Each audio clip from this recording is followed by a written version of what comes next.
Entering medical school in the first class at Albert Einstein College of Medicine, in 1967 he moved to Hartford and served as founding chair of pediatric cardiology at Hartford Hospital and Connecticut Children's Medical Center for 30 years, as chair of pediatrics at Hartford Hospital for 10 years, and as clinical professor of pediatrics at the University of Connecticut School of Medicine.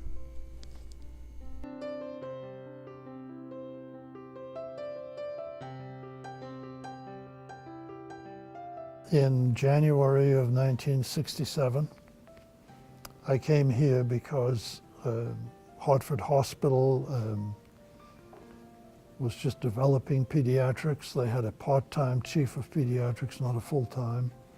They had no subspecialties in pediatrics. It was really a very primitive stage. But Fred Flynn, who was the part-time chief of pediatrics, decided that they would try to get a pediatric cardiologist to come here, and managed to convince Hartford Hospital to fund that. And so I interviewed for the position and got it. And I liked it because Hartford was really uncharted territory at the time. There was no medical school here yet, but there was a promise of one. Pediatrics was at a very undeveloped stage here, I thought.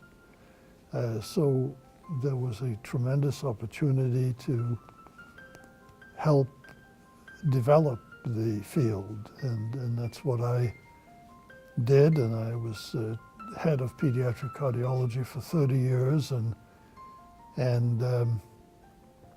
when the medical school came, I was on the faculty of that and taught medical students and helped develop the initial curriculum for the school, built a neonatal and a pediatric intensive care unit. Then they asked me to become chief of pediatrics, and I did that for 10 years and gradually built the department up, and eventually we were able to build a children's hospital. And I think we're very fortunate in the community today. We have a wonderful pediatric setup, but that wasn't the case when I came here. I got married in June of 1961. My wife, Jean, was the executive secretary for the Department of Pediatrics in Rochester, so that's where I met her. And we got married, as I said, in 1961, then moved to Boston for a year, where I did some work at the Children's Hospital there, and then back to Columbus, Ohio, where I spent 2 years in the military, and then back to Rochester for pediatric cardiology training. By the time we came, our first son was born in Columbus, our daughter was born in Rochester, and our youngest son was born in Hartford already. We took each of the children back to various places.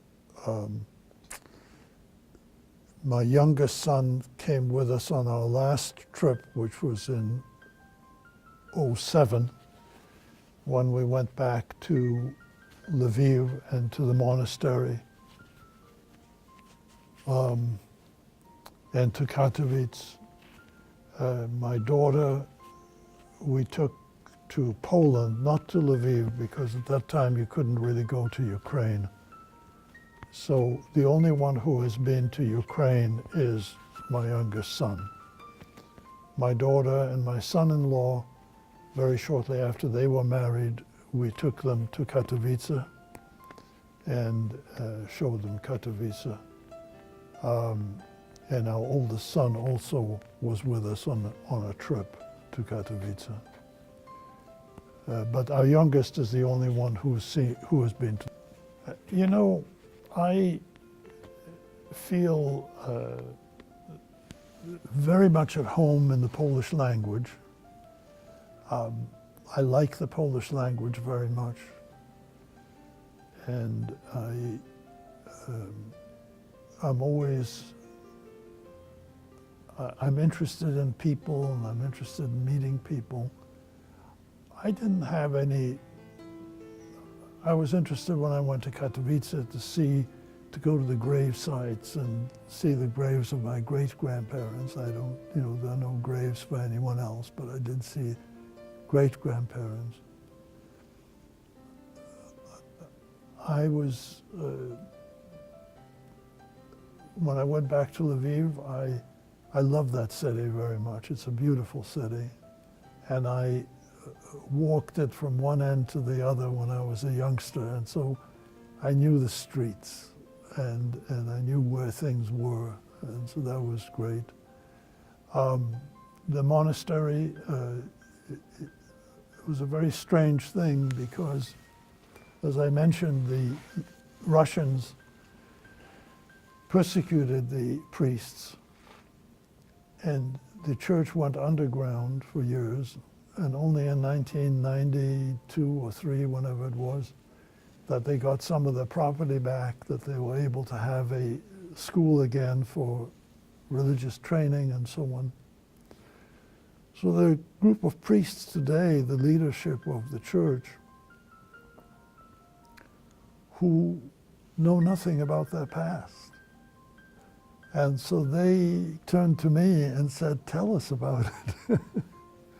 I spoke once in Ottawa, and it was at the Sheptytsky Institute. There's an institute at the university there.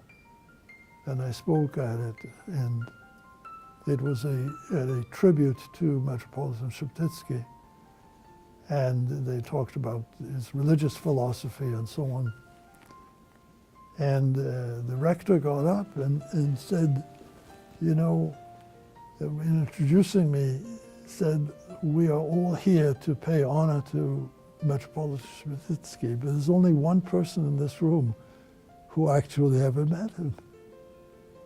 And that's Leon. And afterwards, at the coffee break, young priests would come up to me and want to touch me. And I said, what are you doing? I said, well, he touched you. And so I realized how important this mystical, because mysticism in the Eastern religion is very, very important.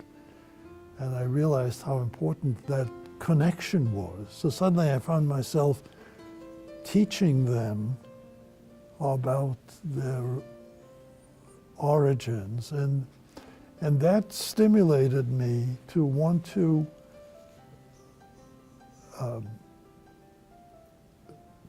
point out to them how unique that church was, and how great it was, and what it did. And so I was, in November, I was in Chicago at I was invited by the Ukrainian community of Chicago. They have a cathedral and church. And so I was surprised that there were 100,000 people, of Ukrainian descent. And very active cultural milieu.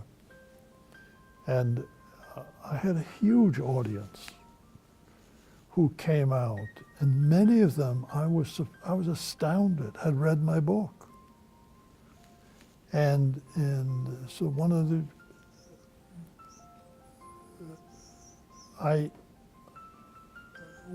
the things I said to them, I started out, and I didn't know how this would be taken.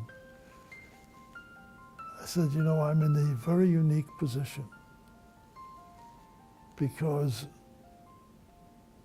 I'm a witness to both the best and the worst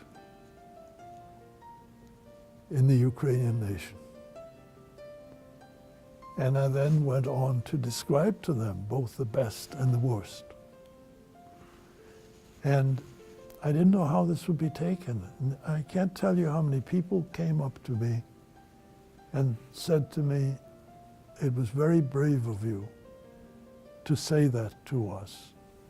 And you're right, and it's important that we hear it." So I think, again, I didn't, I was too busy building my career and building the future to dwell on the past. And it's not my habit to dwell on the past until recent years. We have in mind that students and teachers will come and learn from your story, and I'm wondering what you think is important that they learn from your experiences, from the experiences of Jews who both survived the Holocaust and those who perished in Europe. It's a very difficult question to answer, and I'm not sure I'm the best person to answer that. As many stories as there are of survival from the Shoah, every story is unique and is different. One thing that I have learned, I think, is that that you can't generalize about people and about groups of people. Not all members of a particular group are all bad or all good. There are good people and there are bad people, and they're in every group. The Ukrainians, the first pogrom I experienced was at the hands of Ukrainians, and yet I'm here because of the Ukrainians. So, and I don't think anyone has a monopoly on truth. Different groups have arrived at it differently, so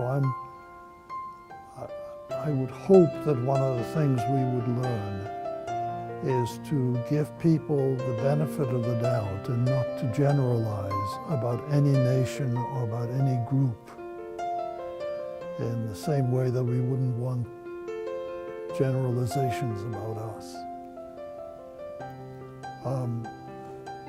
I think the other thing that's important to learn is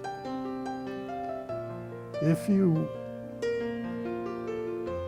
believe, and I don't know whether I do or not, but if you believe that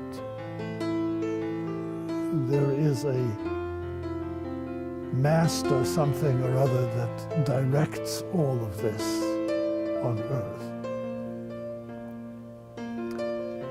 then you have to wonder why the Germans were chosen to do this. And that's some question that I've pondered about. And I wonder whether the reason is